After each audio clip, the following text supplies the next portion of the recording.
Good evening, everyone. Very quickly, I just want to welcome everyone to the Audit and Finance session number 4, Legal Agencies and Revenue Committee meeting here. I'm going to start out by taking attendance, and then I will follow up welcoming our agency heads. Mr. Beston? Here. Mr. Brewski? Here. Mr. Bergdorf? Ms. Chapman? Here. Yes, Mr. Clay? Here. Mr. Cleary? Here. Mr. Camiso? Here. Ms. Cunningham? Mr. Demolowitz? Mr. Drake? Mr. Epicoro? Here. Very good. Mr. Ethier? Majority Leader Feeney? Here. Mr. Pine? Here. Mr. Grimm? Here. Mr. Ray Joyce? Present. Mr. Coon? Ms. Lakakis? Right here. Ms. Lockhart? Here. Minority Leader Moriello? Mr. Mayo? Ms. McLaughlin? Ms. McLean Lane? Ms. McLaughlin is here. Very good. Good evening. Mr. Miller? Present. Mr. O'Brien? Present. Okay. Mr. Purley? Here. Mr. Peter? Here, Madam Chair. Ms. Plosky? Present, Madam Chair. Mr. Reedy? Here. Mr. Reinhardt? Mr. Ricard? Present, Madam Chair. Very good. Mr. Simpson? Here. Mr. Smith? Mr. Touche? Present. Mr. Tunney? Mr. Ward? Ms. Whalen? And Ms. Willingham. So this evening, I have present the chairperson of the Law Committee, Ms. Plotsky. I also have the chair of Public Safety present, and also the vice chair, the chair being Mr. Clay, who's chair of Public Safety, and the vice chair of Public Safety is Mr. Beston. He is also present this evening. And for Management and Budget, myself, Wanda Willingham, chair, and my vice chair, Matthew Peter, we are present. Also present are the members of the Audit and Finance Committee, being Mr. Clay. Let's see, as I go down the list, let's see, Ray Joyce is here, present. Also, Mr. O'Brien, Mr. Peter, and did I miss anyone? Mr. Grimm. Did I miss you, Mr. Grimm? Yes, you did. How could you? It's me too. And also, The ranking did Republican. I miss you? Okay, so Mr. Grimm and Ms. Lakakis also present as Mr. members of the O'Brien. Audit and Finance Committee. And Mr. Madam O'Brien. Chair, I just popped in. Frank Moriello. Who is that? Oh, Moriello. Yes. Our minority leader, Mr. Moriello, is also present. Hey, Also Joe O'Brien on the Audit and Finance Committee. I'm sorry, I thought I called you out first. And of course, did. the best person of all that is present is Mr. Joe O'Brien, who's Oh, also on geez. the Audit and Finance Aren't Committee. you, Okay, aren't you so nice? oh, thank you so much. All right. All right, good evening, everyone. I want to welcome everyone to the Audit and Finance Committee meeting for 2021. We are doing our 2022 budget, agency budgets review. Now, department heads, you will be asked a series of questions related to your budget and are expected to answer as completely as you can. If an answer to our questions cannot be provided at this time, then please indicate when you are able to provide it to the committee. Legislators have been provided with your written responses to our budget information request letter, and we thank you for your cooperation in providing them. However, in order to complete a more thorough examination of your budget, it may be necessary to forward you some additional questions after tonight's hearing. I have a note to the members. Please hold questions regarding salary increases and retitled lines that have not been requested by departments, but were included in the agency's proposed budget column for 2022. Those questions will be addressed by the Deputy County Executive at the November 3rd, 2021 budget meeting.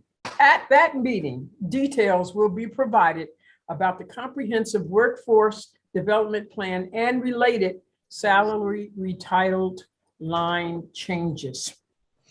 All right. As we move forward here this evening, we have, we're going to start with the Board of Elections.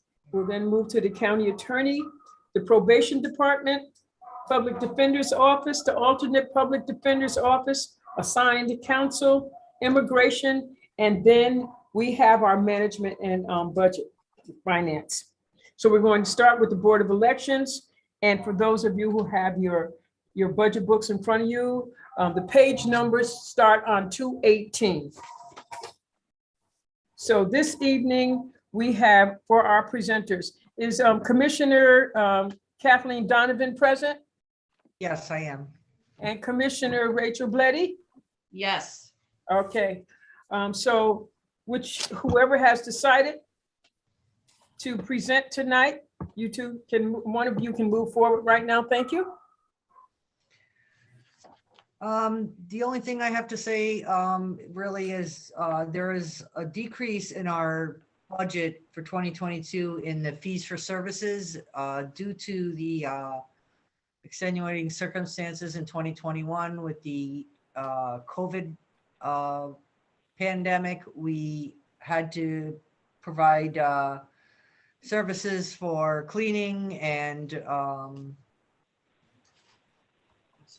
absentee ballots. Applications were sent out to all the voters in the county, which we are not required to do this coming year. And the increase in absentee ballots that were sent out for 2021 or 2020 and will not be as many in 2021 and 2022.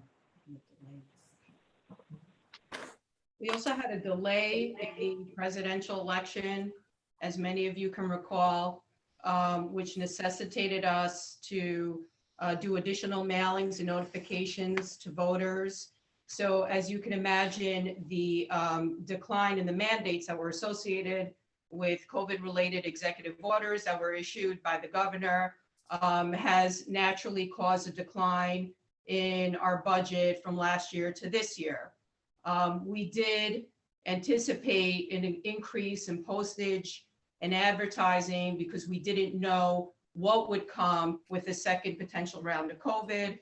But it appears that this year, we actually didn't have to utilize some of the funds that were budgeted because we didn't have some of those requirements that came through with the executive orders, including mandatory applications to all voters, delays in elections, and so forth and so on. The other issue is that we did, I think, budget for a potential redistricting, and this is where we do request some sort of communication between our department and yours regarding any ongoing developments regarding redistricting, because as you are aware, once that occurs, our office is going to have to redistrict all the election districts to comport to the new boundaries. And once that occurs, we're going to have to notify voters. What complicates it is that there's a first round of redistricting with the state legislative body, as you are aware, in congressional lines. And then that's going to have to be tackled on your level, on the county level. And then after that, we're going to have to do what we need to do to comport to those lines. So the question becomes for us, when does that happen? Will it be done in a timely level? And once that occurs, we'll have a better understanding of our budgetary needs in terms of informing voters as to polling site changes and redistricting changes. In other words, election district figures and numbers. So we do ask that in moving forward, that we do have maybe meetings or just some sort of ongoing level of communication regarding where you are in terms of that process, so we can budget effectively in terms of notification to voters.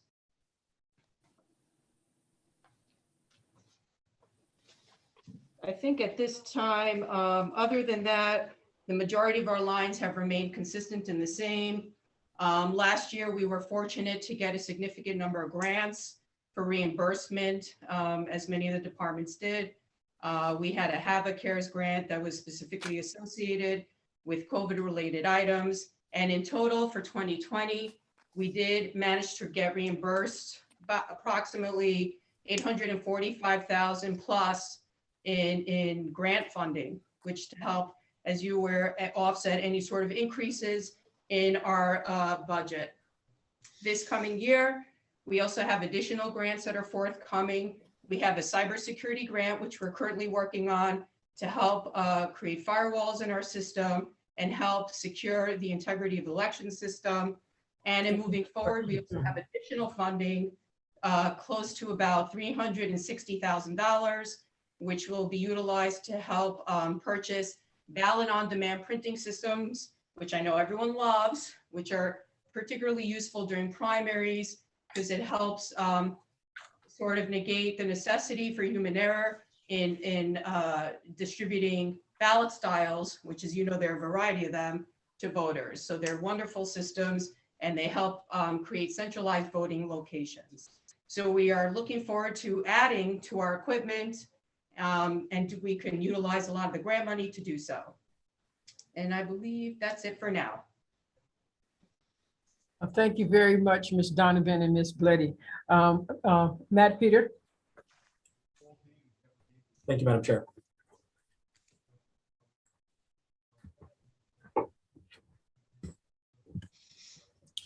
Thank you, Commissioners. One of the questions I have is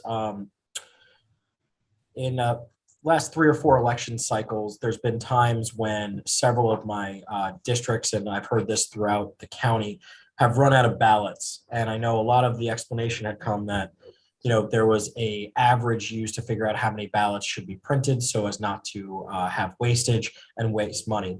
So I guess the first question I have is, one, how is that figured out with how many ballots should be printed per election? And 2, are the savings substantial enough that we should risk running out of ballots at these locations, as each time ballots are not there, it decreases the number of individuals who can vote, and several, especially inconveniencing those who may only have a certain time they can vote before they must pick up kids to childcare, go to work, et cetera, and potentially lose out on voting? Well, I can answer that. We did have one issue in one election a few years ago. I'm not aware of any other time. After that election, we pretty much printed at 100% and then some. Sometimes we print at 110%. So there should not be a reason at this point why any election district should be running out of ballots. We do. Sorry, just a quick 100% of what? Sorry, enrolled voters. Okay, so total enrolled Yeah. voters, 100 to Total 110% of total Right. enrolled. So we did run into that in one election where there was an unanticipated massive increase. We were able, because we are an in-house printing operation at that time, to quickly print the ballots that we needed and get them out to the polling places. We utilized everyone that was here to do that, and we were successful in doing that. After that year, we just simply printed at 100% of enrolled voters in order to help prevent that issue from occurring. In addition to that, we put some stopgaps in the system. So for example, At the end of the ballot book, and this is only pertains to election day, not to early voting. At the end of the ballot book, we have inserts where it says, if you have reached this point, you must call us. And at that point, we can assess whether they needed ballots. But oftentimes, there's sort of like, there's no other way, best way to describe this. There's a freak out by an inspector who assumes they ran out of ballots, when in fact, if they just checked the blue supply bag, they would notice that they have additional books. So sometimes they freak out, they start calling people, and then when they just get a hold of us, we simply walk them through the process, and suddenly they realize, oh wait, there's 2 more additional booklets here. So we really shouldn't be running into that issue at this point, especially with us printing at 100%. And so just to confirm, like they're given 100 to 110% of the ballots in advance. Like it's not one of those things they have to call in and it's pre-printed and they have to wait for a delivery. It's all there for them. Correct. Okay. All right. Thank you.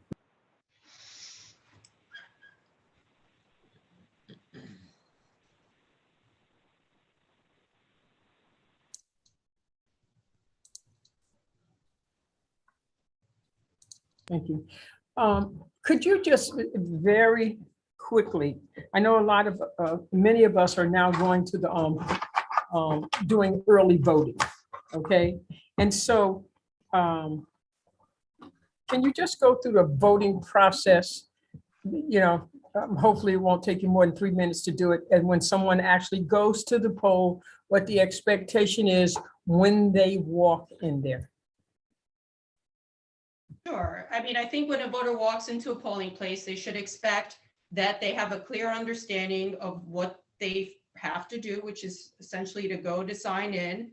And I think that once they get there, I think they should understand that it's a very simple process, that the ballot's going to essentially spit out the ballot that they need in order to vote. And if they have any other issues, like, so for example, if they changed an address, that is something an inspector can address on the spot. And the beauty of our system is, so for example, if they change their address but never notified us, an inspector can actually remedy that situation by typing in the new address, and the ballot on demand printer will actually spit out an affidavit ballot that is relevant, that ballot style is relevant to their new address.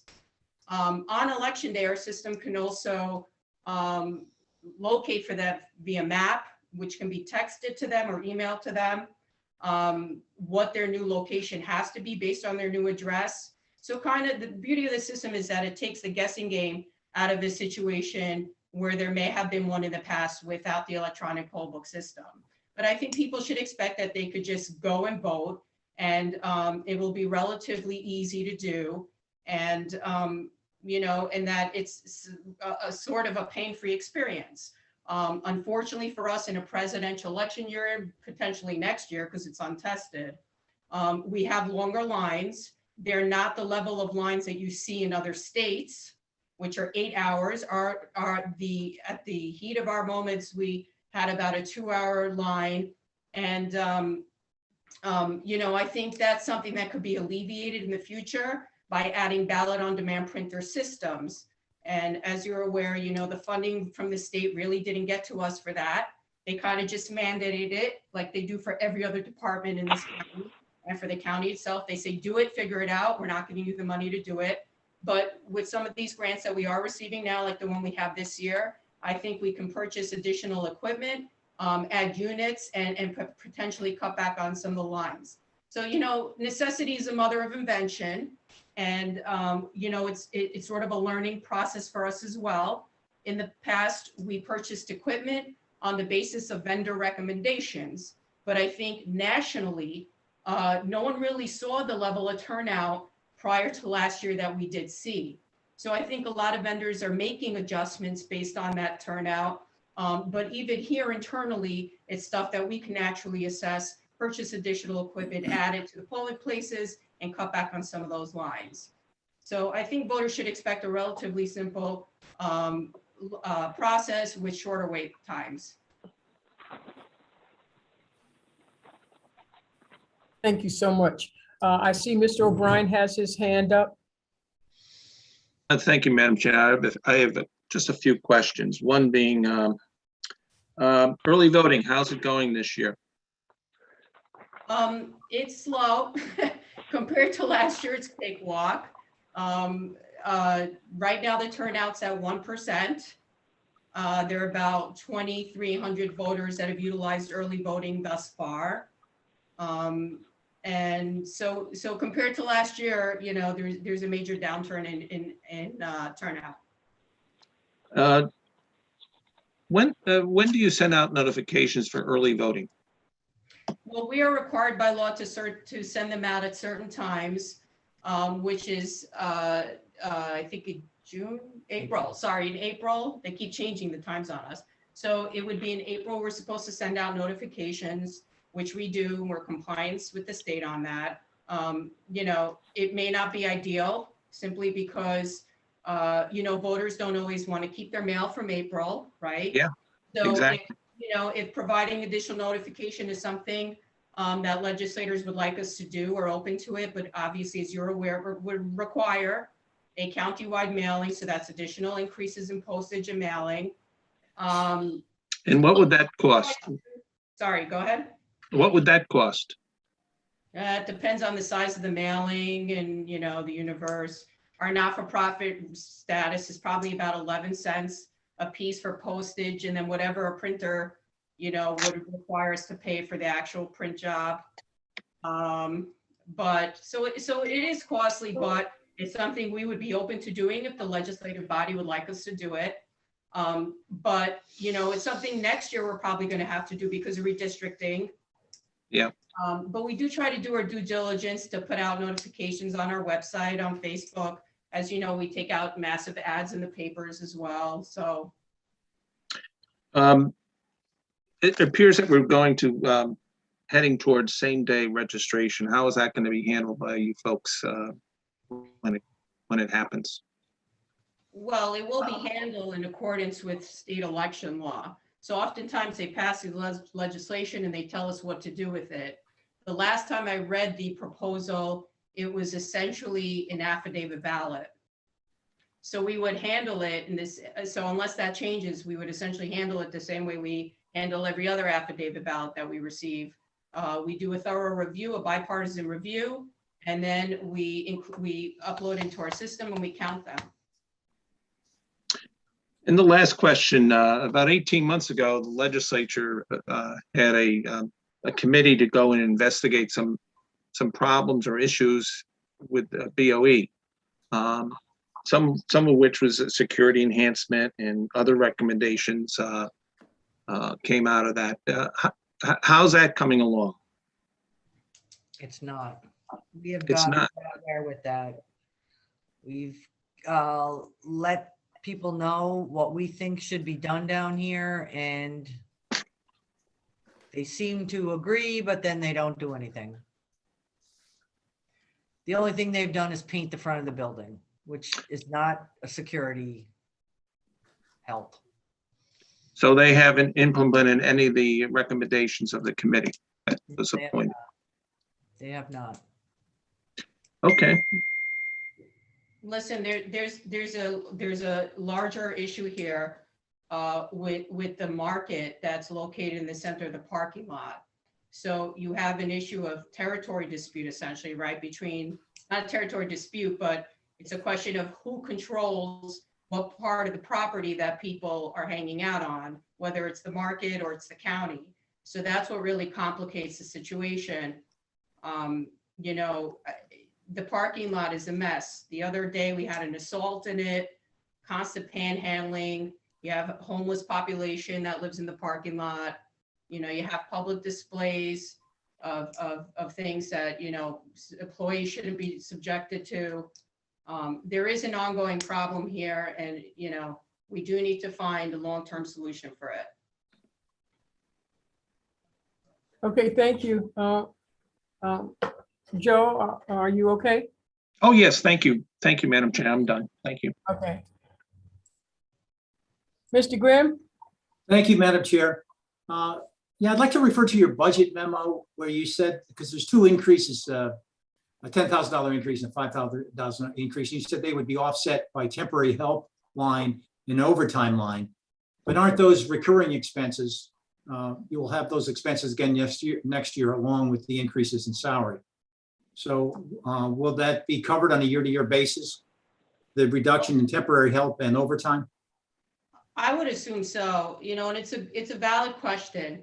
And my perspective on it is that, I'd rather invest in employees that have worked here for 14 years and 17 years, which is exactly what these particular employees, how long they've worked here.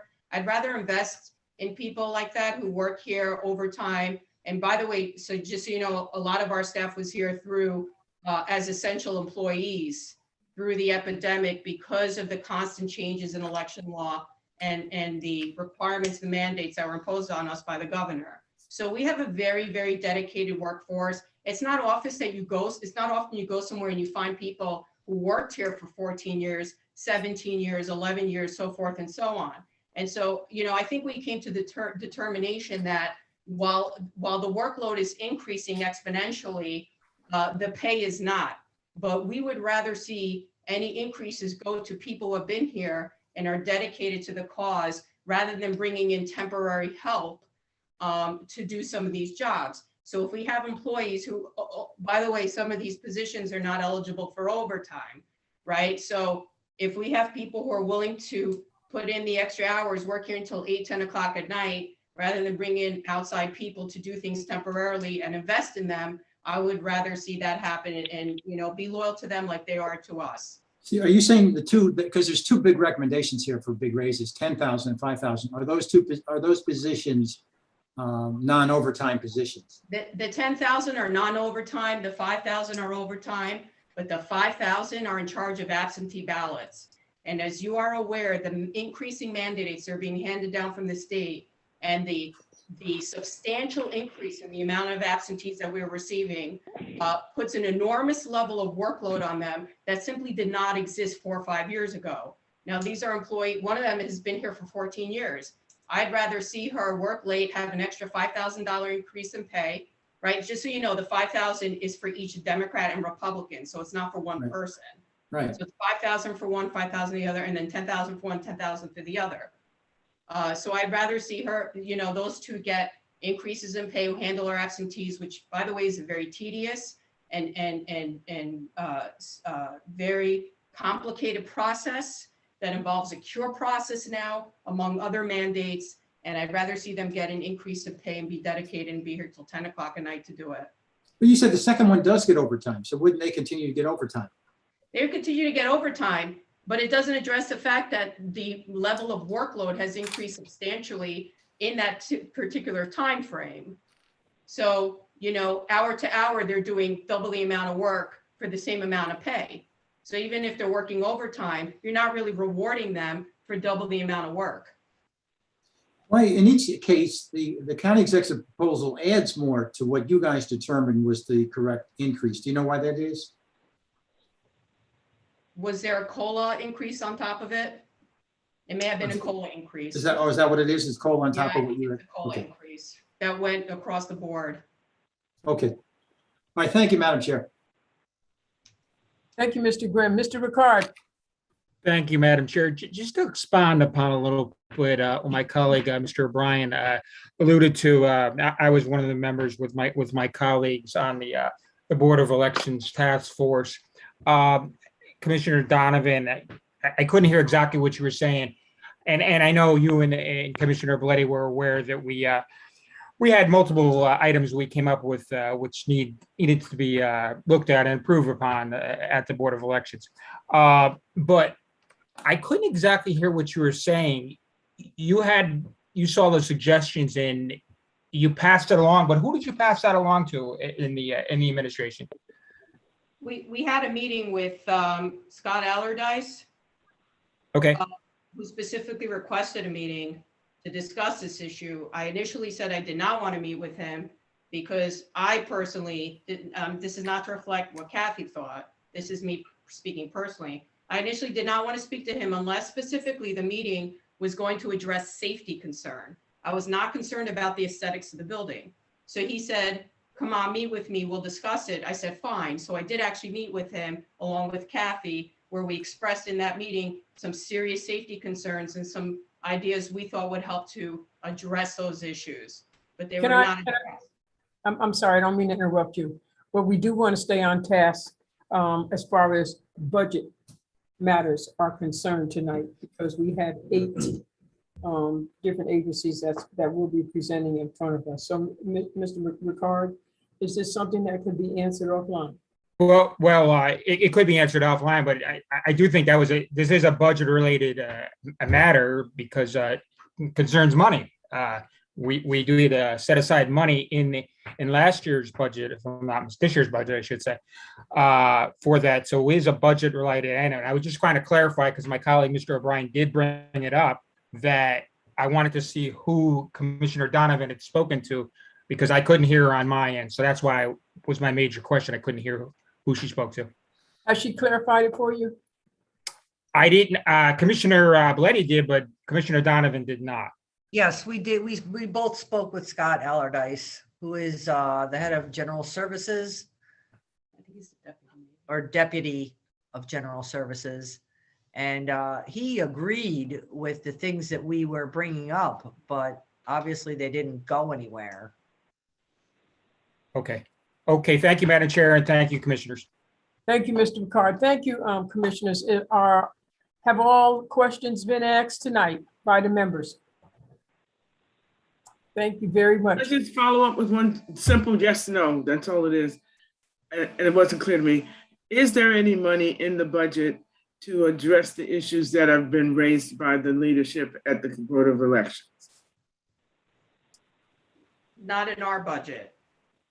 Okay, thank you. That might be better answered by someone in management and budget. Well, actually, okay, thank you very much.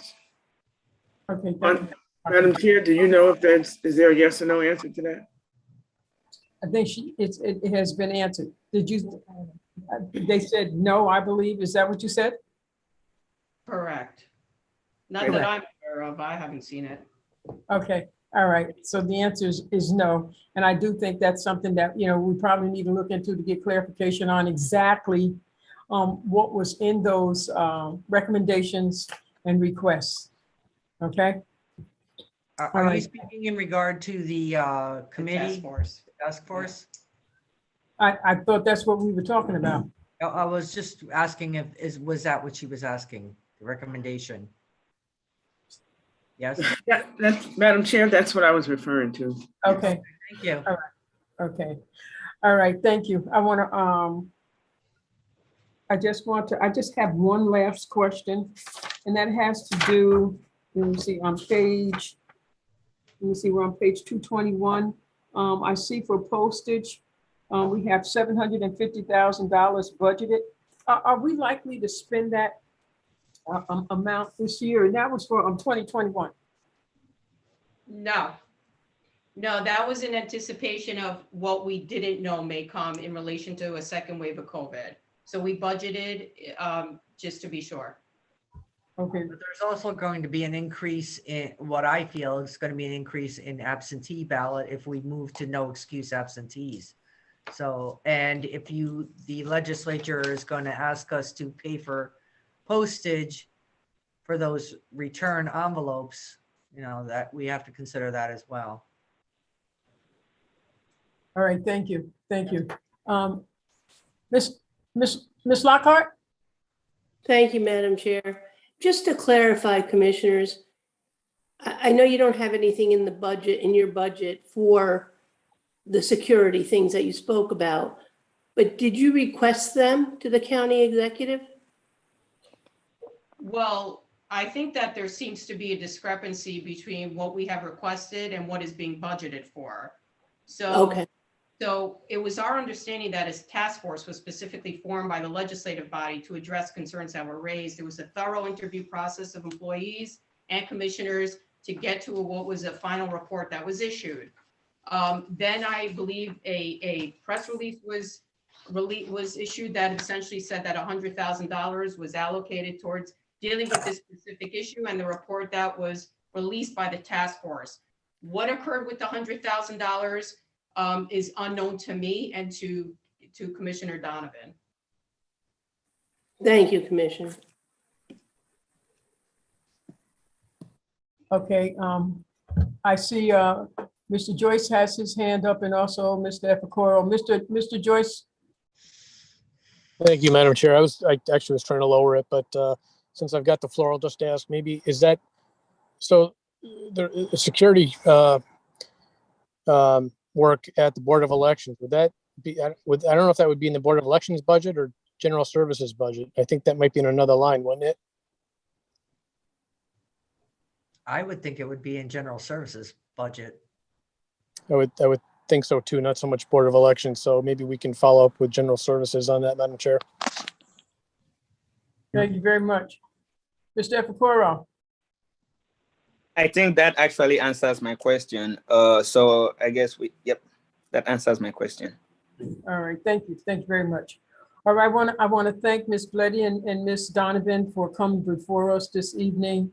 And we also realize we are actually right now in election season, and this is one of our heavier years because of all of the mayoral elections and so forth that's going on.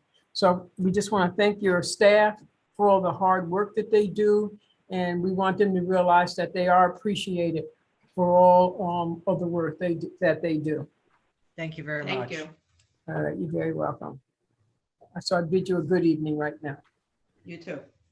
Madam Chairwoman, this is Dave Riley. Can I speak to that for 1 second? Okay, So as was said before, the monies for any improvements, repairs, upgrades, whatever at Board of Elections would not be in the board's budget. They're actually not in any department's budget. They're in the capital. And there is money available there. So I will coordinate, if you would like, I can coordinate a conversation between the necessary parties to get that moving. okay, very good. I appreciate that. I appreciate that very much. All right. All right, so now we are going to move on, and we're going to move on to the county attorney. And the county attorney presenter is Eugenia Condon. Thank you, Madam Chairwoman. Deputy County Attorney John Liguori is also on the meeting with me. Thank you, Madam Chairwoman, members of the committee. I just want to, before you begin, I just want our members to know that the county attorney's information begins on page 143. So the county attorney's budget is substantially similar to last year's budget. There are not many substantive changes to our budget. There are listed in my mandate, in my memo. We do have a few title changes that are previous title changes that were made to two titles when they became vacant in 2016. They were old titles that had been in the Department for Children, Youth, and Families when the positions merged, when we had the merger in 2014. Those are listed in paragraph 7 of our memo. At that time, we hired different staff who had different qualifications, and we changed the title to conform to what our needs were at the time. One of the positions was changed from a senior paralegal to a research analyst. That person still works for Children, Youth, and Families, does work for them. We charge back to DCYF for that position. That person is solely a writer. He writes petitions, writes orders, drafts documents for the department. We found at the time that there was a substantial backlog of work that needed to be done for the department due to staff being out, different staff changes. So we really needed to work to assist the department to get that work done. So we reworked the title to assist with getting that done. We had at the time a senior attorney's trial assistant. When that person left the department, we created a FOIL information officer who's been with the department for about 5 years. The FOIL information officer works with all county departments and the county clerk to provide legal opinions, issue legal opinions, goes through records. When we receive large FOIL requests, he goes through records, redacts records in compliance with FOIL. He does FOIL trainings. Currently, he's doing a countywide FOIL training department by department. which he initially started in 2016. He's now doing a new FOIL training for departments that have outgrown. They've gotten new supervisors with people who have gone since COVID began. We've had a number of people across the county who have been working remote and using their own equipment. And there are FOIL rules that go with that. So he's providing FOIL training to county staff so that they can become acquainted with those FOIL rules. He works with any county staff that need any education on FOIL. He's a valuable asset to our department. So that change was quite beneficial. These titles had been changed with civil service. We had just never changed them in the budget. So while civil service was going through and changing other titles, they changed those for us. Other than that, our budget remains substantially the same. We have several vacancies in our budget that we've been trying to fill, mostly due to retirement. Several of our long-term staff retired during the summer. And these are positions, support staff positions that staff had occupied a long time. They're technical positions in our real property department and our social services department.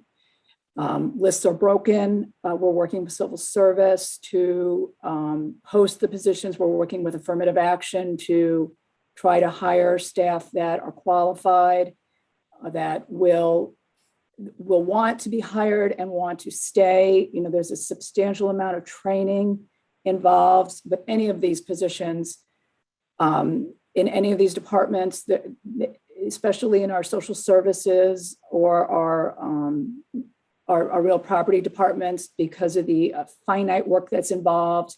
There's a tremendous amount of training involved. So when we hire staff, you know, we're looking for staff that want to stay in our department to the extent we can.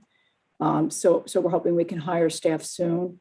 Other than that, our budget remains pretty much status quo.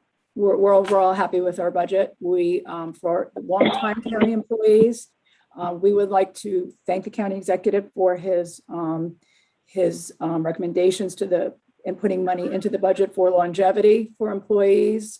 We have a number of employees in our department who are over 20 years with the county, and we're very happy to have that put into the budget, as well as the health insurance recommendations.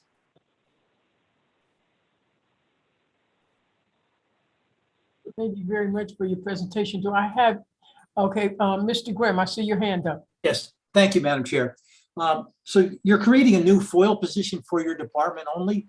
It's not a new position. It's been in our budget. No, it's not for our department. He works in our department, but and so he provides guidance to us and to other departments, but he works with every department. He works closely with the county clerk. He works, so every FOIL request that comes in is also earmarked to him. So if DCYF gets a FOIL request, it's also earmarked to him, and he reviews it and he assists the department with formulating a response. Well, we already have FOIL officers in other departments, don't we? I mean, not every department has their own FOIL officer. Our communications people are FOIL officers, are they not? No, they're not necessarily trained in providing a legal response. So if somebody sends a FOIL request to the county, where does that go right now? It goes to the department, usually the department head, and it goes to our FOIL information officer, who assists them with providing the response. So oftentimes we get voluminous requests for voluminous records. DCYF will get a request for a voluminous record, and DCYF cannot go through that because it's a legal record. So he goes through that record. Departments don't, for the most part, I did not have a FOIL information officer before that. I had attorneys assigned to it, but most departments do not have their own FOIL information officer. They have someone who is designated to accept the FOILs, and simple FOIL requests they may be able to answer, but anything that gets into the nuances of the law, they need assistance with. So is this is the only FOIL officer then by title in the county? As far as I know, this particular title, yes. Okay. There are other people who may be able to answer a simple FOIL request, And there are Yeah. certainly attorneys who assist. He works with the attorneys, but he is adept at, he has a training in FOIL. So he provides guidance and training on FOIL to the departments. So if a department gets a FOIL request and they're not sure how to answer it, a particularly voluminous or a questionable FOIL request they don't know how to answer, they go to him, and he's the first layer, and he can generally handle and assist them in providing a response as to the nuances of the FOIL law. If he needs assistance, he works with the attorneys in this department in providing a response, but he's the first layer. All right, because typically in a state agency, for example, the FOIL officer is the public information person in the That's the communications county department. clerk. That's the county, the public information officer is the county clerk. Okay, Yeah. so there's all the executive agencies, they have to have some guidance, and you're saying they call your folks? Everyone, not just the executive agencies, the elected officials. Okay. No, every county agency, yes. they don't- And because you're in They're the not law requ- department, you're best equipped to handle the legal aspects that go Yes. with FOIL? Yes, so not every, we don't require every department. So if the sheriff wants to handle a FOIL or the DA wants to handle a FOIL on their own, but we are here and provide guidance. We assist the sheriff, we assist them. They come to us, we provide assistance. Mr. Collins answers the FOILs and assists Ms. Plotsky because she's the appeals officer with the FOILs.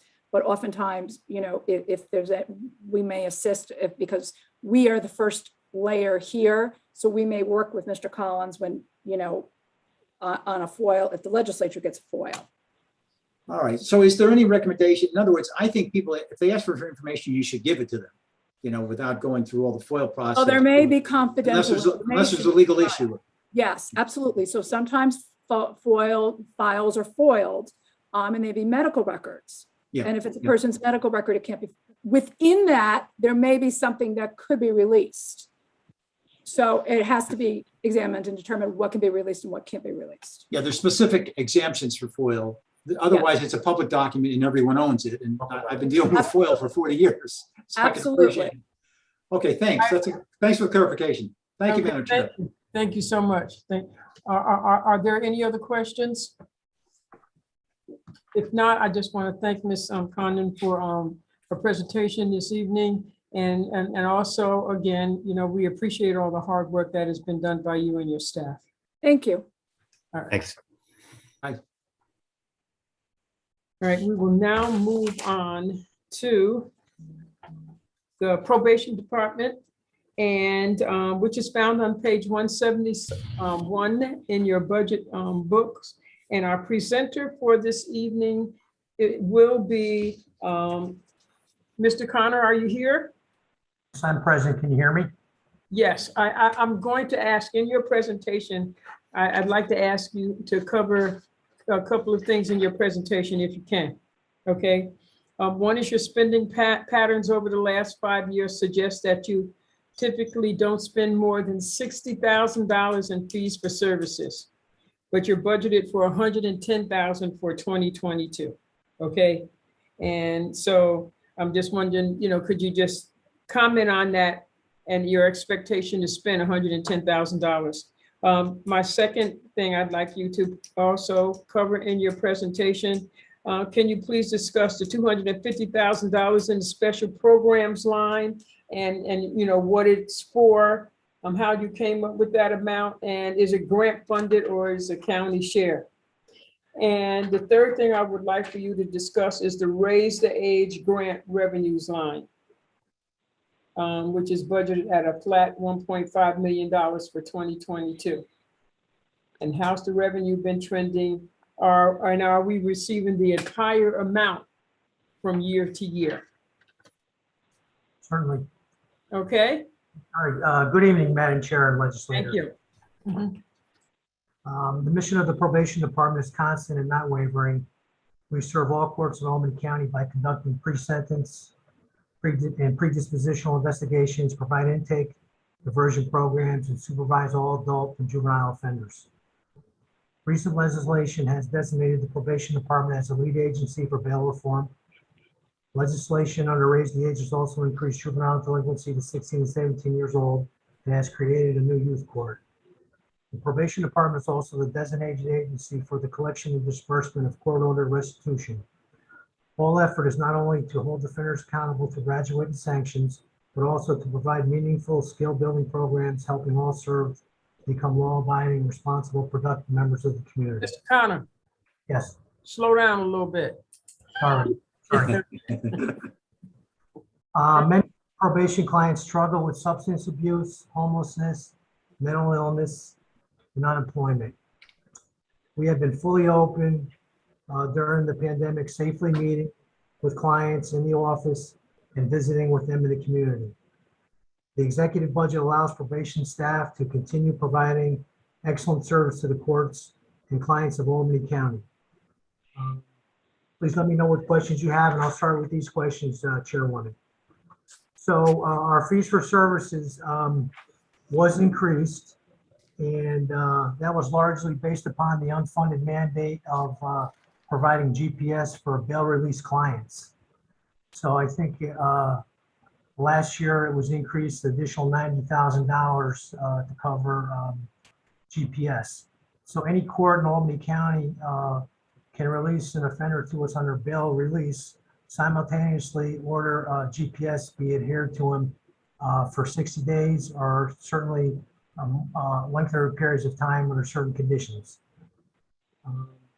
So that was an unexpected expense, and I really can't plan going forward how many courts would utilize GPS at any given time. During the pandemic, we saw utilization at stable rates. It's beginning to increase more and more this year. And just this year alone, we've had 130 GPS cases on bail reform. So the numbers are significant, and they're continuing to climb as courts reorganize and reopen. The $250,000 that was placed in our budget last year, it's a county executive initiative, and was not able to start due to COVID.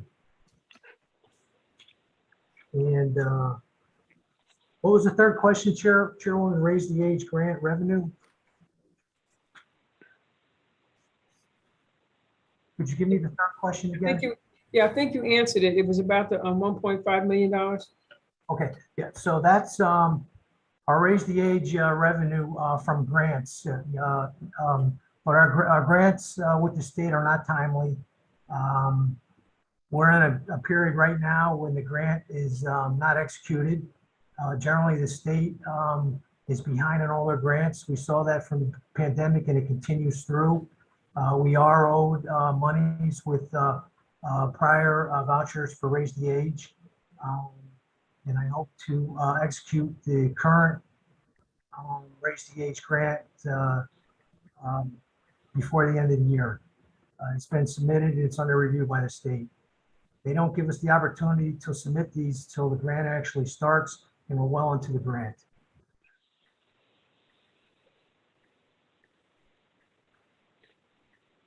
I just have a question I'm just curious about.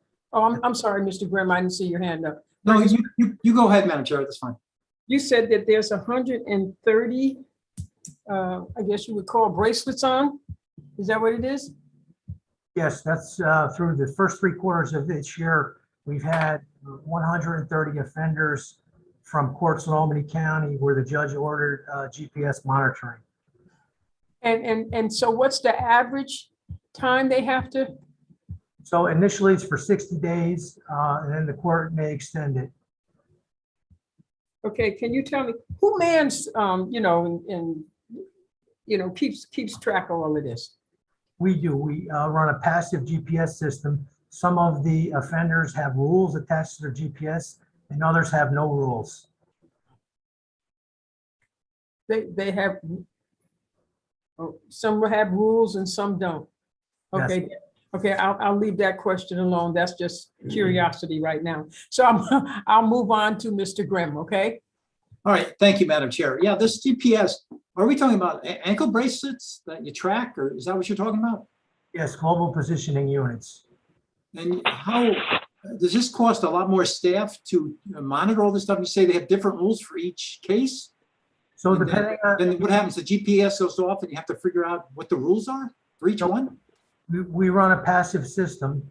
If there's a violation, it's reported to the court the next day. These people are not on probation. We generally have no authority over them. If they violate their court order while they're under GPS, we notify the court. Then the court will notify the defendant's attorney and schedule a court appearance as soon as possible to address the issue. So some of the, Doesn't that require a lot more labor to track all this stuff? it's, believe it or not, it's tracked by a unit. We have a bail unit, alternatives to incarceration. It's monitored between 2 and 3 people. If the person may have zones set up that they can't leave Albany County or go in certain areas, we would get an alert on that. Some of the GPS offenders have no rules associated with them. The court just adds it as additional sanction to know where their whereabouts are at all times. All right, so you monitor it and it goes off, it beeps or something when they're breaking the rules. Is it built into the GPS what the specific rules are for that GPS? We have to program each offender individually. Oh, my goodness. God bless you. Thank you. Thank you, Madam Chair. Ms. Lockhart. Wow. Thank you, Madam Chair. I just to follow up on that, is the GPS system real time, or is it the next day you get that, so-and-so violated? Or is there actually somebody manning it 24/7? It's real time. We only monitor when they're in the office. It's called a passive system, where we receive the notification after hours. The court will be notified immediately the next day. Okay, so there's not staff sitting in front of screens all night long watching to wait for an alert? No, passive Okay. system. Thank you.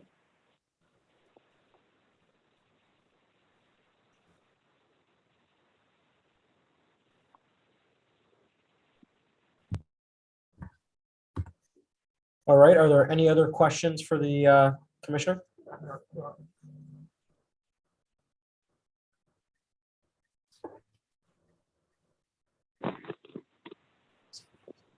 If not, I want to thank you for your testimony tonight, and we'll move on to the Alternative Public Defender's Office. I'm sorry, the Public Defender's Office with Mr. Herrick.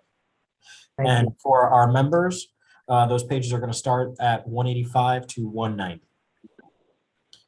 Mr. Herrick, are you with us? I am with you. Thank you very much for this opportunity. The proposed budget for the Albany County Public Defender, the executive budget, is a budget that we are very pleased with, primarily because with the increase in statewide implementation from the Office of Indigent Legal Services, we are able to expand beyond our basic service duties of representing people in the courtroom to assist the people that we serve by providing, if the budget is approved, social workers, a peer advocate to work with the social workers. This would assist our clients in, first of all, mitigating their situations to improve the outcome with the court, and also to assist them to get on track and stay on track in terms of maintaining participation in programs and treatment, getting to court and to providers on time. And it's something that the ILS, Indigent Legal Services with the state, has indicated they are strongly supporting. The increase in salaries is something that we have tried to implement since I started almost 5 years ago to create a career salary ladder within the Public Defender's Office. It takes a lot of time and resources to train the attorneys, and we have over the years lost fewer and fewer to the private sector and to the state. We are well below what the prosecution in Albany is paying, but we are providing a professional ladder for those people who are dedicated to public service for the indigent who are charged. The proposal also includes a fiscal officer. Much of our budget is provided by the state, and it requires an ongoing process of obtaining and turning over to the state data and filing reports with the state, which have taken a lot of my staff off their usual duties and require them to work with the state in order to maintain the funding stream to the county and to the public defender's office. The fiscal officer would assist in obtaining data, writing grant proposals, responding to RFPs, and to file the ongoing paperwork with the state that is necessary. This would assist in quality improvement and caseload reduction.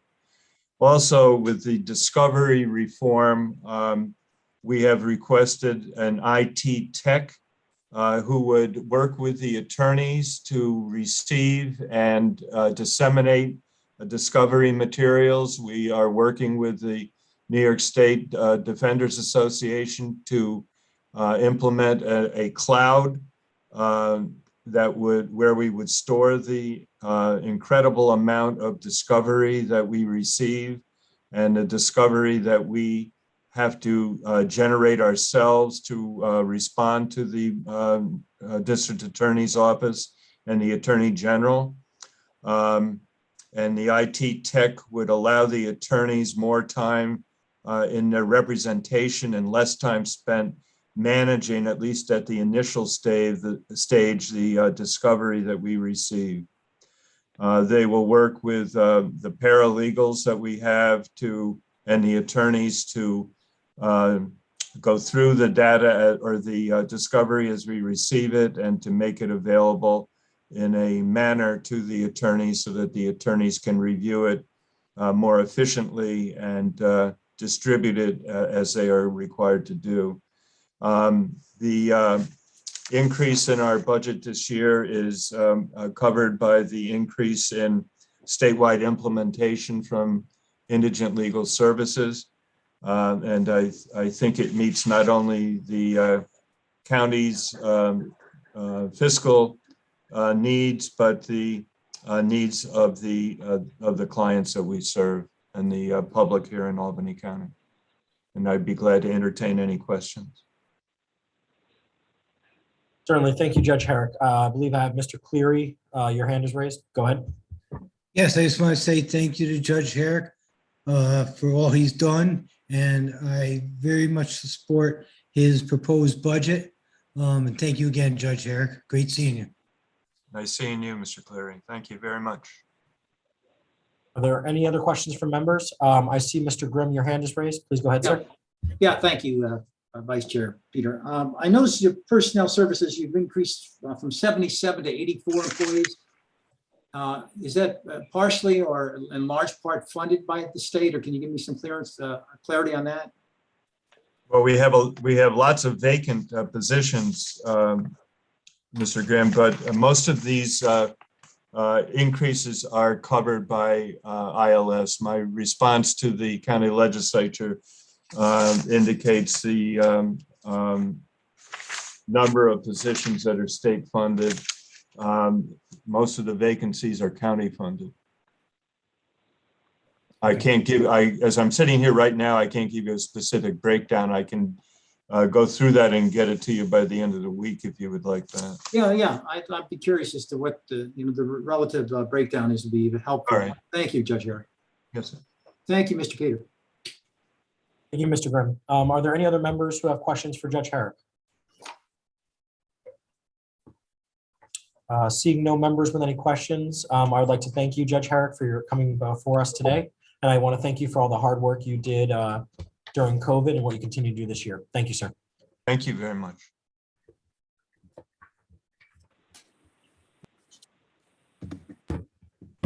All right, next we have the Alternative Public Defender's Office. Members will find that information on page 73 to 76 of your budget book. The presenter is the Alternative Public Defender, Tina Sodi. Are you here with us today? Yes, I am. Thank you. Okay, please begin. Good evening, members of the committee. And I won't be redundant by repeating what Judge Herrick has repeated already, as we both do the same thing in our offices. So I'll go straight to my budget of what might be of concern to the committee. One of the things that I added in my budget for the upcoming year is a criminal investigator. My office did not have an in-house investigator compared to other legal departments that have their own. And based on the rise in violent crimes or the number of homicides that we've had this year, I believe a in-house investigator is of great necessity to my office. So I have added that. I have added that line to the next year's budget, which is entirely state funded. So it's 100% cost to the state and none to the county.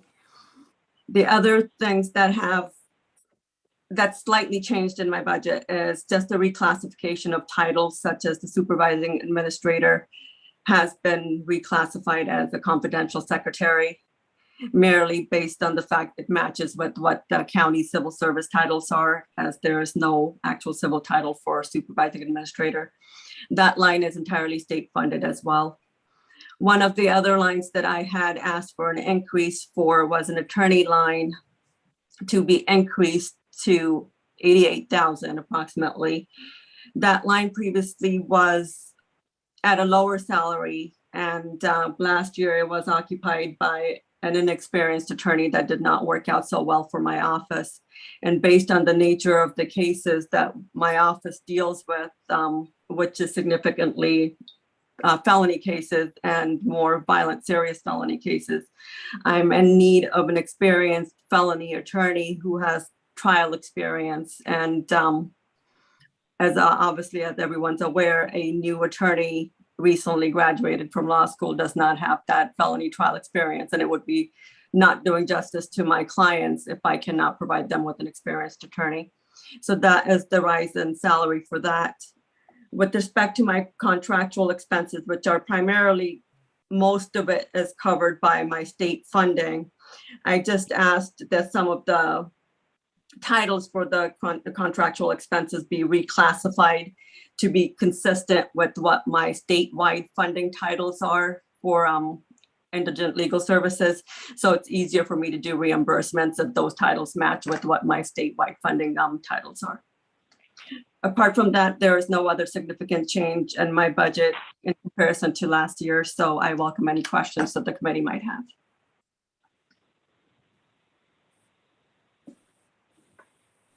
I have a question. Yes, Mr. Graham. You said that this new position you're adding, the investigator? Yes. That's state funded? Yes, it is. 100%. So, but some positions are state funded, some are not. Can you clarify how, this is kind of the similar question I had.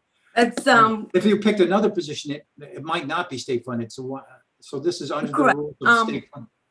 The budget for the statewide implementation, which is the Harrell Herring 5-year contract that the county had received, both the public defender's office, my office, and the assigned counsel office, is limited to criminal defense only. So the state funds certain positions that will benefit the criminal defense. So in this case, they are willing to fund the criminal investigator position, as that's something that I had previously discussed with them. So they have approved that, and they have no issues funding that position. You have to make your case with them and say. Generally, yes. And then you're eligible for state funding, but say under our circumstances, this is what we really need. And then they say, okay.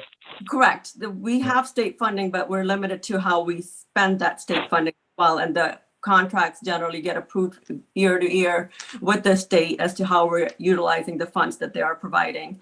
And then once that's approved, then we obviously add it to our county budget. Okay. Thanks for clarifying, Tina. Appreciate it. You're welcome. I would just remind members to please raise your hands and go through the chair if you have questions of any of our presenters.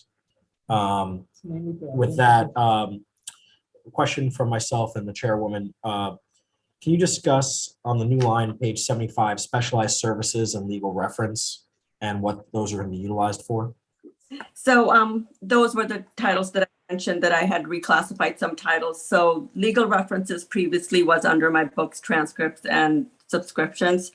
That covers any legal references, including Westlaw subscriptions, which is the research company that we use, and any books that we order for any research and legal references. So there are plenty of books that we do order, such as the penal law books and any other criminal law books and family court books and so forth that our attorneys use on a regular basis that are updated on a yearly basis, including Westlaw.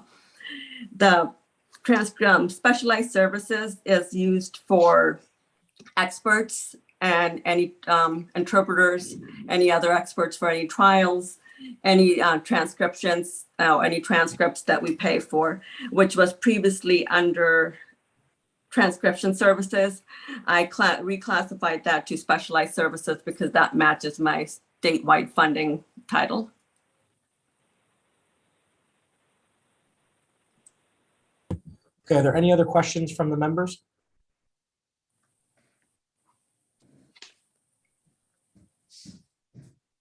Seeing none, thank you very much for your testimony tonight. We appreciate that, Ms. Sodi, and thank you for all your hard work. Thank you, everyone. Good evening.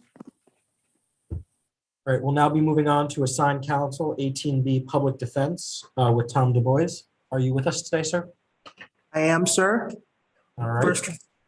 First and foremost, not to repeat all of the wonderful things that Judge Herrick and my colleague Tina Soto have already provided. The budget that has been submitted by the county executive, I believe, will not only provide for all of the services that the assigned counsel program anticipates rendering to the public next year, but will give us a significant opportunity to expand those services in pursuant to the goals of the ILS statewide contract that we are the third member of. I believe in my budget, you will notice 3 significant changes that immediately pop up. So I'd like to go ahead and address those. The first one in personnel services is the transformation of the assigned counsel administrator position from a part-time to a full-time position. That is the explanation for the significant change. Previously, that position was a half-time position, and now it is a full-time position. As far as other changes to the budget, I think if you look to my specialized services line in the budget, much like my colleague Tina Sodi, I will be using that, or I will not be using it, but the panel attorneys will be utilizing it for expert services that they would require in criminal defense, sometimes transcripts, sometimes social workers, sometimes experts in whatever particular field that the case provides. The other major change would be my investigative services line, which has gone from $0 to $150,000. Last year, that particular line was covered in our fees for services, and to bring it in line with the expectations of the statewide funding and columns, I changed it to investigative services in an effort to make that, in order to make those services very, very clear to ILS. They are very particular in making certain that every line has a very specific purpose, and so I changed the line to reflect that. I think that those are the major changes of the budget from year to year, but if you have any questions regarding it, please don't hesitate. Thank you, sir. One quick question before we go to some questions from the members. How many cases do you handle on an annual basis approximately? Approximately, done by claim form, there's just shy of 1,800. Dividing that up to be more specific, I would say that the primary source of that would be about 1,200 family court cases, about 100 or so appellate cases, and then 600 or so criminal cases a year. Got it. Thank you. That number, I'm sorry. The numbers fluctuated a little bit due to COVID, but I expect it to come roaring back next year. Thank you. And I believe, Mr. Grimm, you have your hand up. Please go ahead. Yes, yeah, thanks, Vice Chair. Just to be clear, this one proposed salary that goes beyond 2% is from the part-time to full-time, 50 to 100? Yes, sir. Is the 50 was previously in the fee for services line? Is that what you said? No, sir. If you're looking at the personnel services, that assigned council administrator position was initially a half-time position, is now a full-time position. That is completely funded from what would be now year 4 of ILS's statewide budget. If you are going down to what would now be the line called investigative services, that is under contractual expenses, that line was previously part of my fees for services line. If you look at the fees for services line, that line was initially $90,000. It is now $34,588, if I'm not mistaken. What happened there is I separated this out so that it made it very easy to track, so that reimbursement problems would not occur. And by doing this maneuvering, it's 100% fully state funded, the new position? Every position in the assigned council program is fully funded by the state, sir. Even the part-time ones, part and full-time? Every single dime.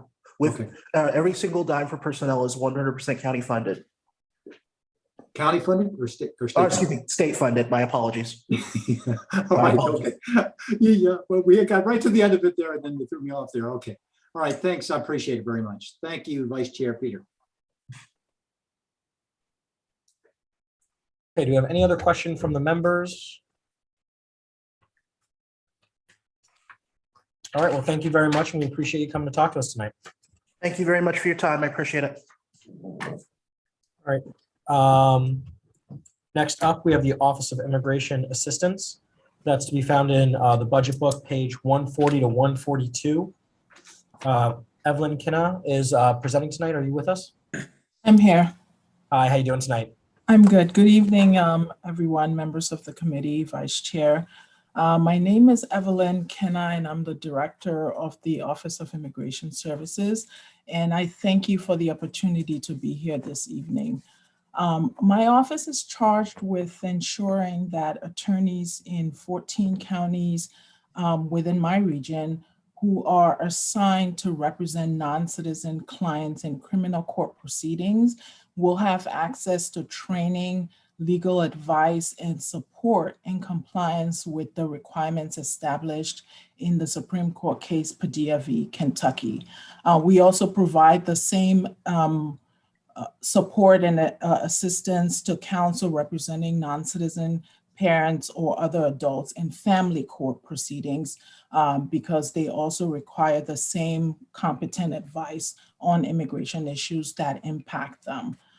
When we assist these attorneys, they in turn are able to guide their non-citizen clients to make informed decisions regarding any adverse immigration consequences that may arise in their criminal court case or their family court case. The 14 counties that fall within my region, which is designated as Region 3, those counties are Albany, Clinton, Essex, Franklin, Fulton, Hamilton, Montgomery, Rensselaer, St. Lawrence, Saratoga, Schenectady, Warren, and Washington. We also provide continuing legal education training regarding the intersection of immigration law, criminal law, and family law to those attorneys, as well as to judges and other immigration providers. We assist non-citizens in Albany County with other immigration issues that they may need assistance with. And we do this by working very closely within a referral network system with other immigration partners to make sure that the individuals seeking our assistance are being referred to the right agency that provides the service that they're seeking. Regarding the department's budget, there are 4 full-time positions And all the positions in the budget are currently funded 100% through grant monies from New York State Office of Indigent Legal Services. All the positions proposed in the budget will continue to be fully funded through the grant program established by ILS, because this office was awarded a 3-year contract for $1,654,260 to continue the work that we do. And the contract is over a 3-year period from January 1st, 2020 through December 31st, 2022. And so with that, I'm open to any questions that you may have for me. Thank you. We have one to start on behalf of myself and our chairwoman, Wanda Willingham. I have one to start. With the refugees coming into the capital region from especially Afghanistan, has there been any specific upticks in sort of getting ready for that and being able to assist these individuals coming to the country? Yes, as I mentioned, we work with a network of immigration partners in the county. A lot of them are focused on refugee services and other specific immigration services. So we partner with them to make sure that anyone who is contacting our office is receiving the assistance that they need. Is there any additional funding that you might need or request this year to make sure that, since it's an influx outside of the norm, to make sure that we're taking care of these individuals?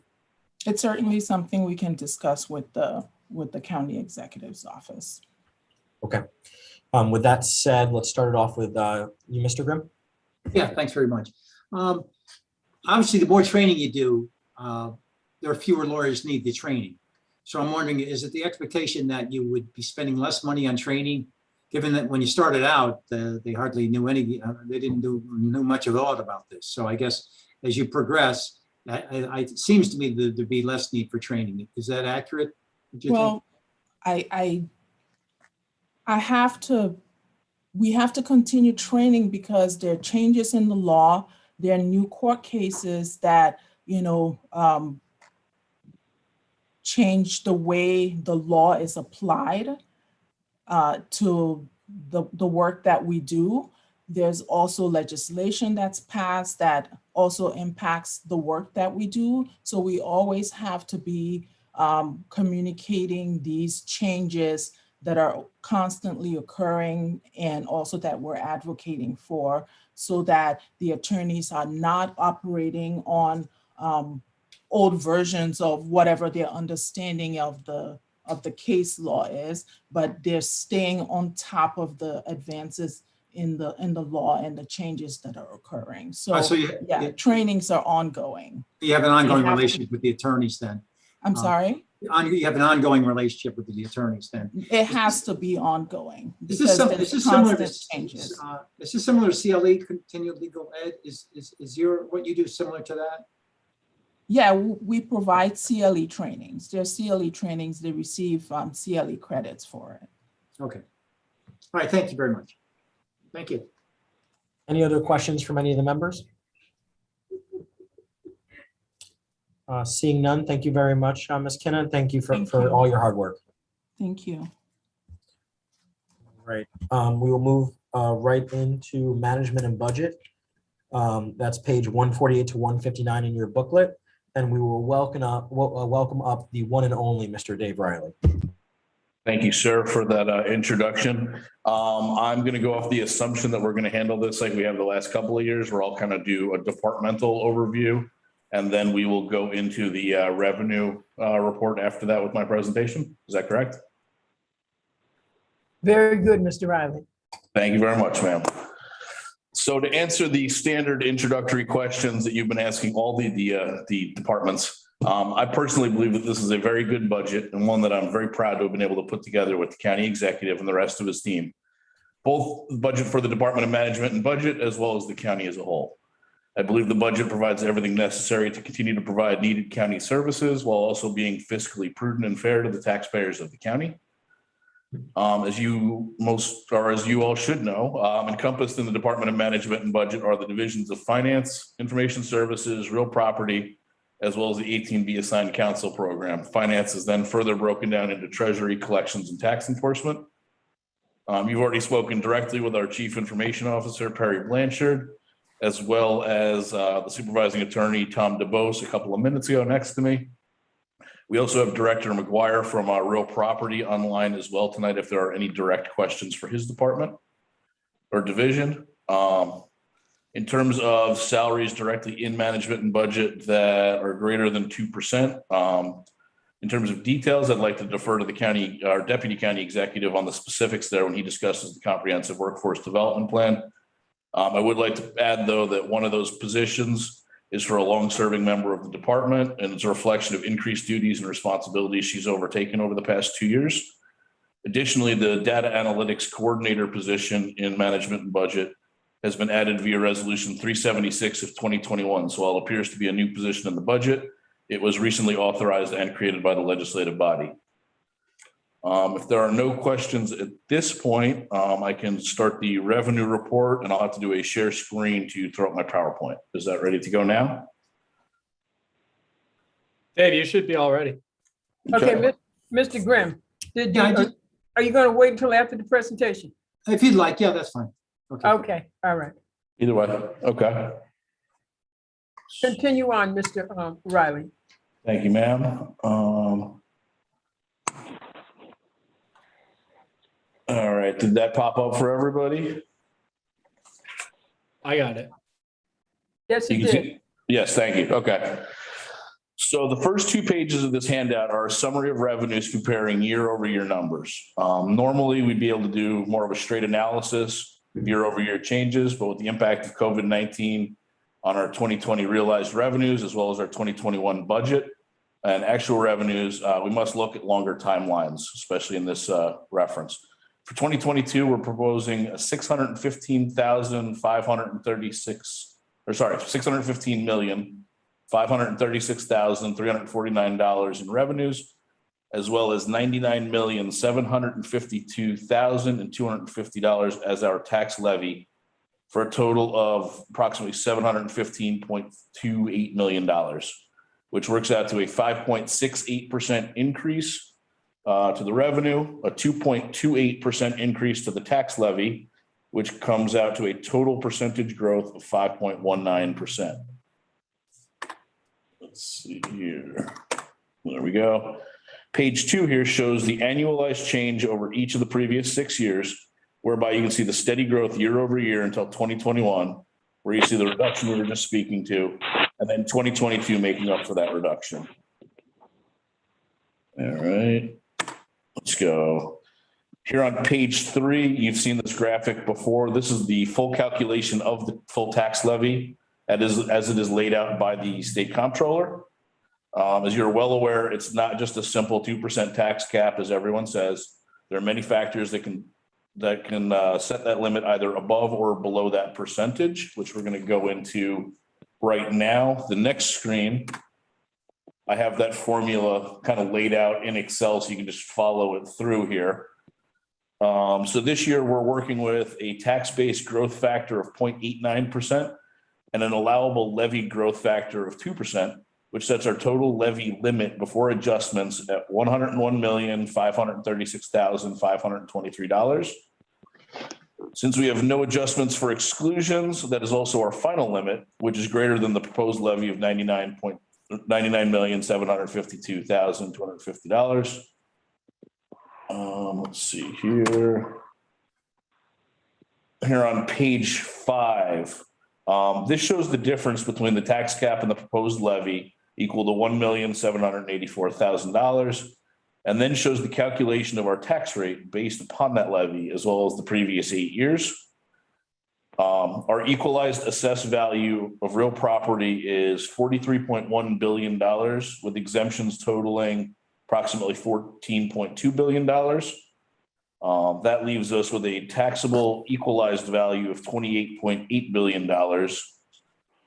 As you will see on the 2022 line there, as we follow that across, we then take our levy of the 99.75, and that gives us a budgeted tax rate per 1,000 of equalized assessed value of $3.4548, which is approximately 1% lower than last year. As you see, and I know the scale of the graph kind of throws it off a little, but there is a steady downward march. We've been taking slightly lower than the growth year over year the past 8 years or so that I've shown here. Let's see. So while this is not an exact value that homeowners will see on their tax bill, I know we always like to go with the standard, $150,000 or $200,000 house. This year, a $200,000 house, we say would have a decrease of approximately $6 on taxes. It's a little tougher than that. I think we've kind of gone through that with previous commissioners because we don't assess directly to the landowners. We assess out to each municipality. And then they apportion it out to the landowners themselves. That leads into multiple additional factors like how recently each municipality is reassessed versus the others, whether or not they have different commercial or residential real estate rates, et cetera.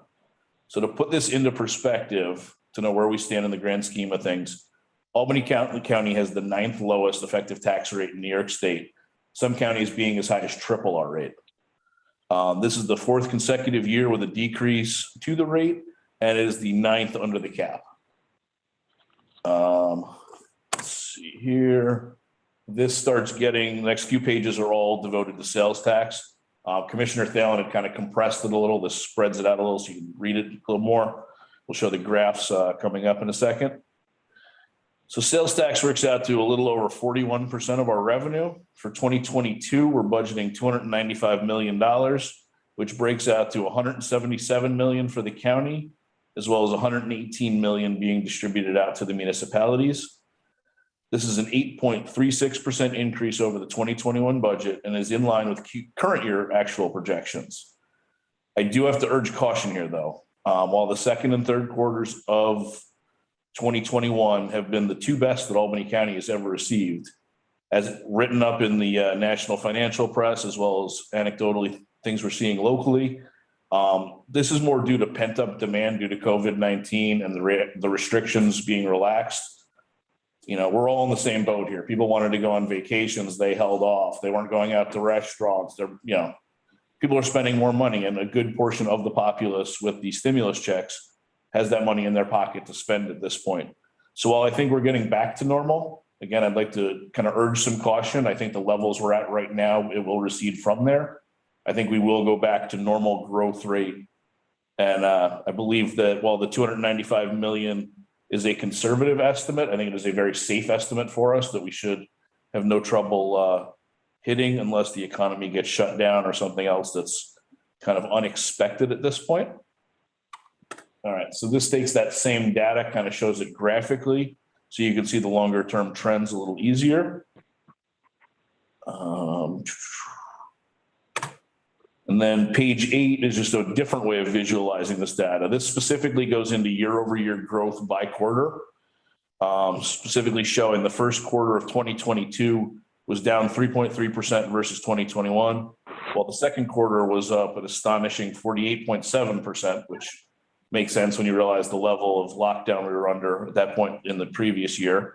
And then the third quarter is up 12.1. Again, that's coming back to a normal rate of growth, even though it was suppressed last year.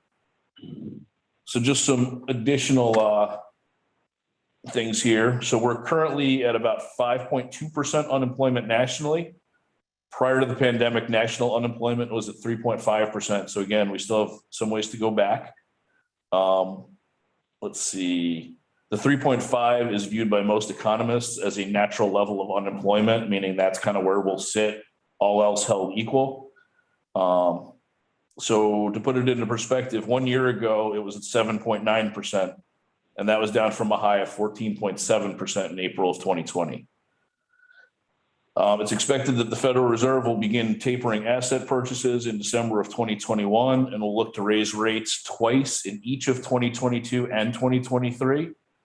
If this is realized, it will allow us to resume investments in securities earning a greater rate of return than we're currently getting in our money market accounts. So look forward to that because that's something I enjoy as well as very beneficial for the county. Working with the comptroller's office to get that done.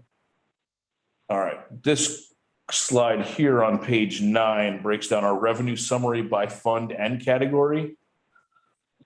So I'm actually, my notes say to go through the numbers, but the way this is set up, the pictures are on top of it. So when you're looking at it total countywide, we're showing other unclassified revenues just under 7.5 million.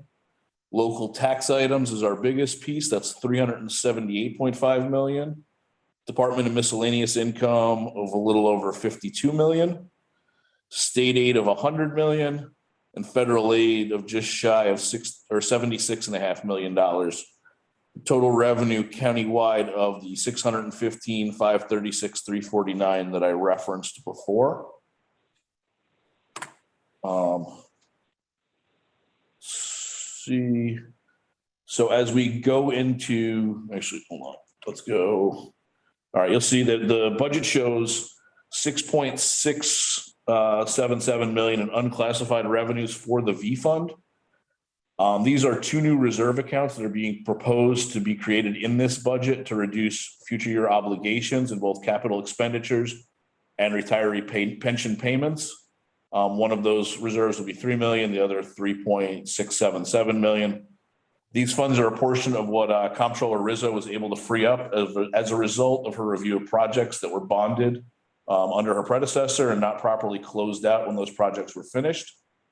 Normally, those proceeds would have to go directly into debt service, but due to one of the projects being tied to the reimbursement for the reconstruction of the courthouse facility, we're able to utilize these funds in a more permissive manner. That's why we're creating these two reserves. Let's see, then page 10 is the same data points, but this is a year-over-year growth or decline. So it kind of puts it all into perspective.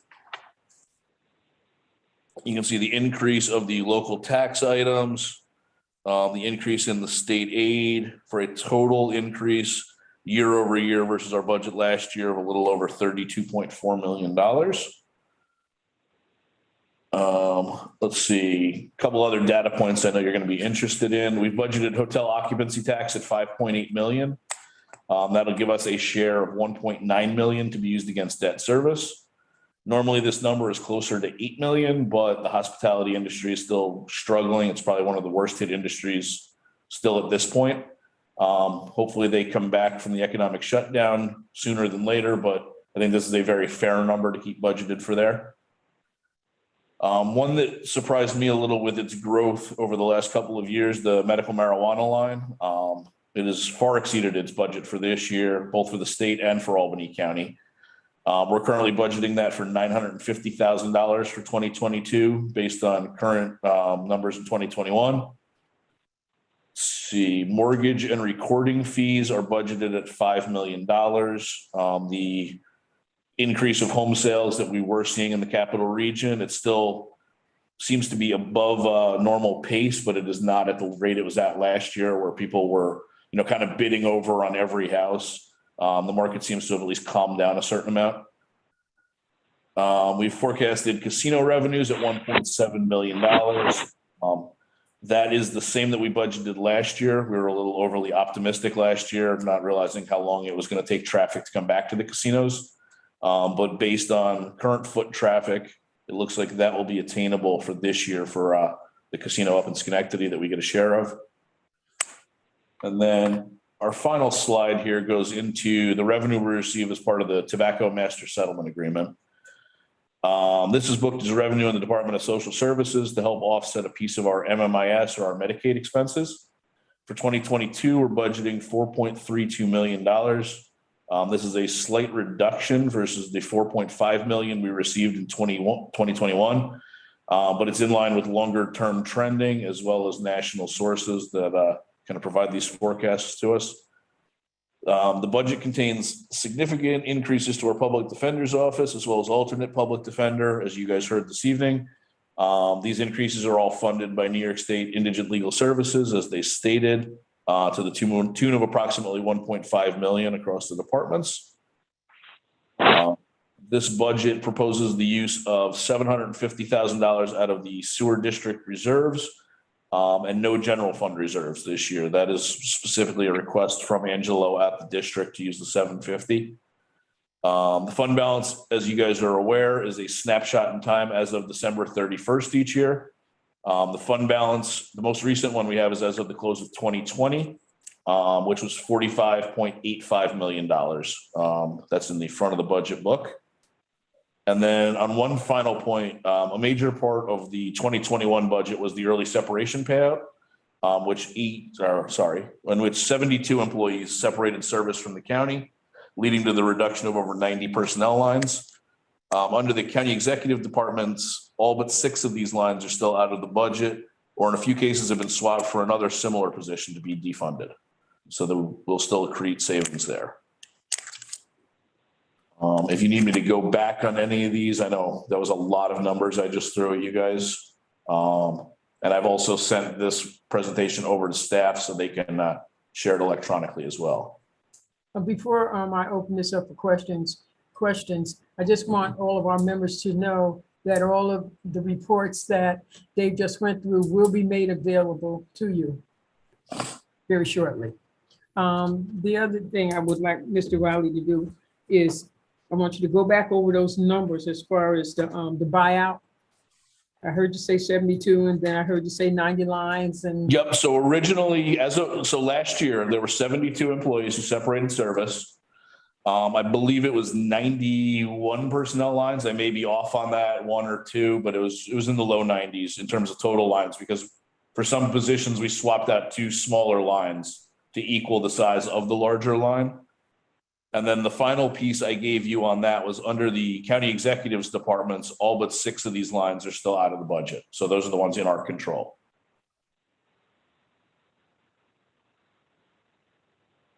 I'm just trying to get to, let me just say this.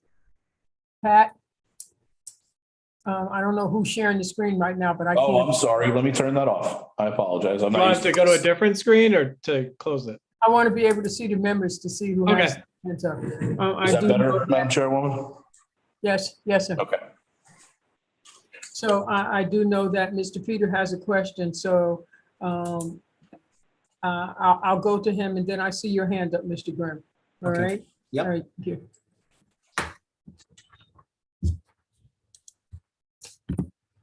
Hello, Mr. Riley. How are you doing today?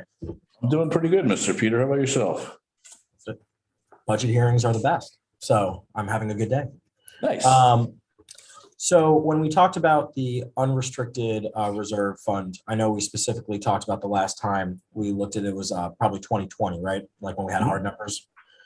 So when do we think, what are our estimates sort of when we might hit that 12.5%, give or take?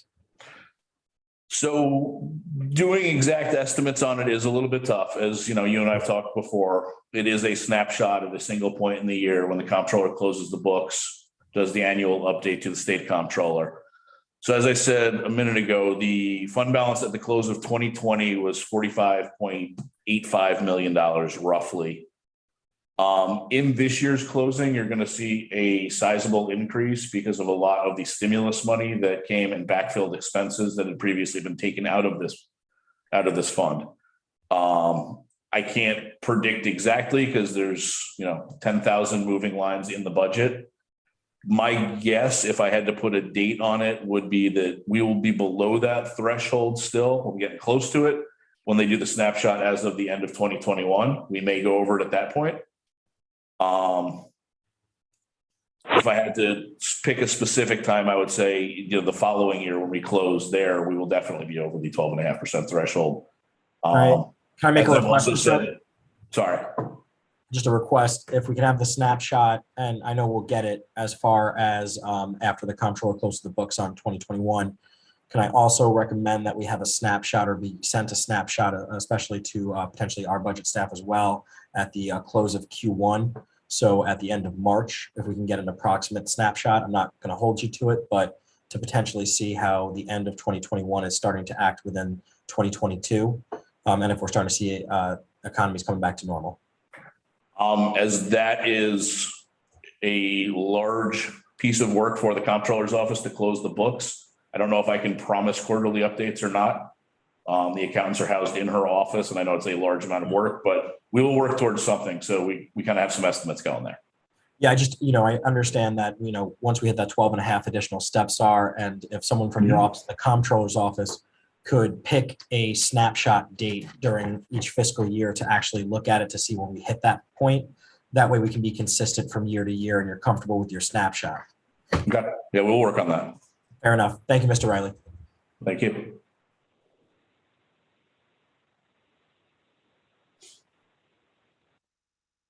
Thank you very much, Mr. Riley. I do see Mr. Grimm's hand up. Thank you, Madam Chair. Thank you for the overview, Dave. Very much appreciate it. You did go through pretty quickly, so I want to make sure I catch things. I still want to be clear about what the spending increase is for the budget, because the announced numbers were 753 million for 2022 proposed versus 720 million for 2021 adopted. By my calculation, that's 4.7% increase in the spending. But that's not the number I heard from you when you were zipping through the numbers earlier. You said 5.19. So can you clarify what exactly is our spending increase? So it all depends on how you're looking at it. The numbers that you cited before are after interfund transfers. Yeah. The transfers between the A, the D, the G, the nursing home. The numbers I cited tonight are pre-interfund transfer. It's more of a base accounting number. Okay. But typically, I mean, Dave, they're the ones that are released to the press, and that's what the discussion is. So you're saying, realistically, there's two different numbers for the increase, one after interfund and one before. Correct. So after interfund transfers, what is your increase?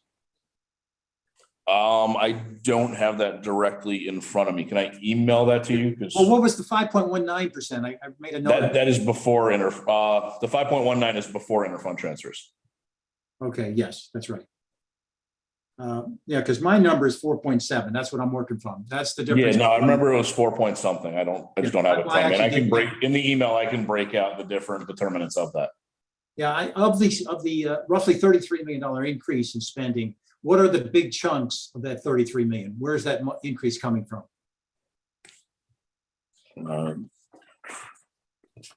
Are you looking for like specific lines? Because this is mostly I'm really curious about, because I'm concerned about the increase, frankly. But I'd love to have more precise detail about where that increase came from. I don't expect you to have it right there handy, but generally speaking, can you speak to it generally? Rather than go into generalities, let's go into more specific stuff. But again, let me put something together and shoot it out to you, and I give the kind of the top categories. That'd be great, Dave. Yep. I read a couple weeks ago. Just so you're aware, that data is all in the summary of expenditures in the front of the budget book. That's where I'm going to be getting it from. Yeah, just give me the pages. That's all I need is the pages so we find these. Because I'm at page 26 of the budget, and that has the 753 million proposed, and then the previous year has 2021. So if you look at pages 45 to 48, that's the summary of appropriations. That kind of breaks it out by department. And then if you want to, we'll go into further detail though offline. And we talked a little bit about it too. I mean, the personnel costs, salary and FICA loan are up 9.6 million. So that's a big chunk of the 33 million increase. The opioid settlement, I read a couple of weeks ago that they've settled at least the initial settlements in those lawsuits. Will that impact our budget at all? Do we have a budget line for opioid settlements in 2022? Or is that too soon? That's too soon. The state attorney general only announced that after we'd already released the budget, I believe. Okay, but we will get money. We're just not certain of how much that is. Yeah, we're still not actually certain of what the total dollar will be. She gave an estimate at that point, but there are also other settlements out there to be settled. Yeah, so I think it was likely between 2 and 6. It was a pretty broad estimate, and there's more money coming. That's for sure on the opioid. There's 2 new reserve funds. We already have 19 of them, and this doesn't count the fund balance. We have 19 reserve funds that total 55 million. But there's a proposal in this budget to add 2 more reserve funds. Could you speak to those? Because they add up to 6.75 million. So as I got into a little bit before, the comptroller in reviewing old projects found a sizable amount of money that the previous comptroller had not properly accounted for, and we needed to put onto the books. So the pieces of that can be used in debt service, which is the majority of it, is actually designated to be debt service have already been moved into debt service. That's how that works. These are just unrestricted monies that can be used for other things to reduce next year's tax levy, general fund obligations, because then we can do some capital projects and not necessarily bond them out for 20 years. We can, in essence, pay cash up front and not have that added to, a payment schedule for the next 20 years. Yeah, but we also could give that money back to the taxpayers too, because these are two funds that they can't be critical because we never had them before. So But these funds have to go into reserves, Mr. Grimm. They have to be in reserves? Yes. Okay, so is this something that we can continue offline and allow Mr. Riley to give you more in-depth information? Yeah, that's fine. Yeah. Is that okay? Yeah, thanks, Commissioner. Thank you. Yeah, Thank you. I have a lot. I could be here all night, so there's other people want to ask. So you go ahead, Chairman. Okay. Mr. O'Brien. Thanks, Dave. Thank you. Thank you, Madam Chair. Mr. Riley, earlier this evening, we had the two commissioners from the Board of Elections on discussing some of the recommendations. Mr. Joyce, Andrew Joyce, our leader, had a task force to investigate some issues at the Board of Elections. And they came back with some recommendations, one of which is security enhancements and other things at the Board of Elections. And $100,000 figure was brought up, and it's been 2 years and nothing has happened. Can you speak to that? Is it in the budget? The money's in the budget, or is this something that we have to talk to the county executive or the deputy county executive about? So when they were finishing up their remarks, I spoke to that at that point and said there is money in the capital plan to cover these repairs. I cannot speak for the actions of the Commissioner of General Services. It was actually one of his staff that they were referencing had gone back and forth with him.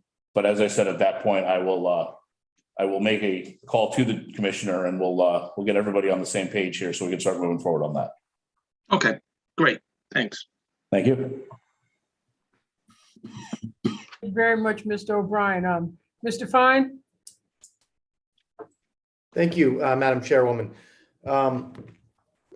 Mr. O'Brien, my question is about the stimulus funding from the American Rescue Plan Act. I know that's not part of the budget, but my understanding is that we received $29.5 million so far in the first payment that was put towards to offset revenue losses.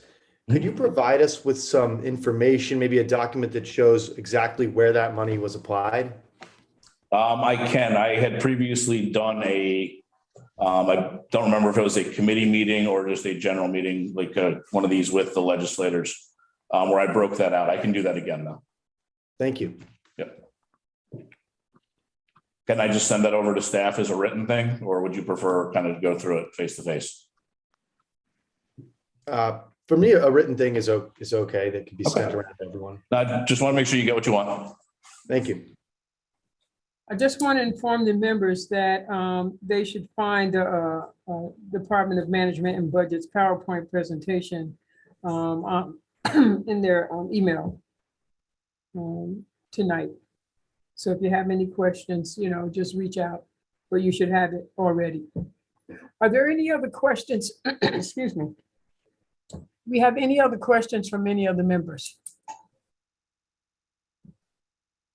If not, Mr. Clay, I had asked you early on to thank our all of the department heads, and I just, right now, I would like to thank Dave too for his presentation and all the hard work they've done. But Mr. Clay, you unmute yourself.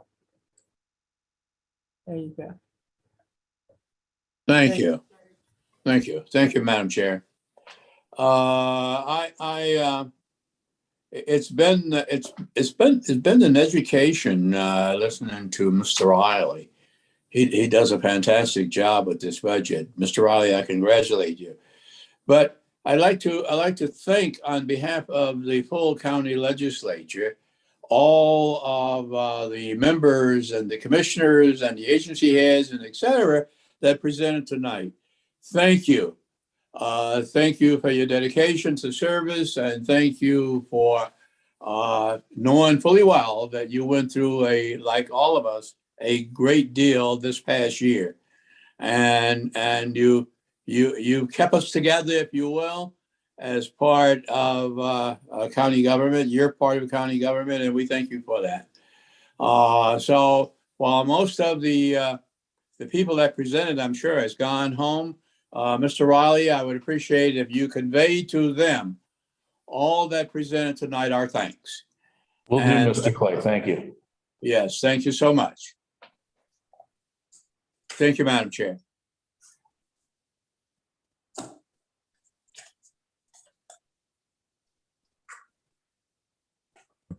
Thank you so much, Mr. Clay. So before we adjourn tonight, again, I want to thank all of the members for their participation and for their attendance too. You all are setting some great records here, and I really appreciate that very much. So can I just have a motion to adjourn and second? Motion, Madam Chair. Motion. I got a motion. I see you, Ms. Lakakis. Got a motion. And I have seconds from. Second. Okay, and I have a second from Mr. Peter, and I have a second from Mr. Clay. So I want to thank all of you, and I will see you next Wednesday.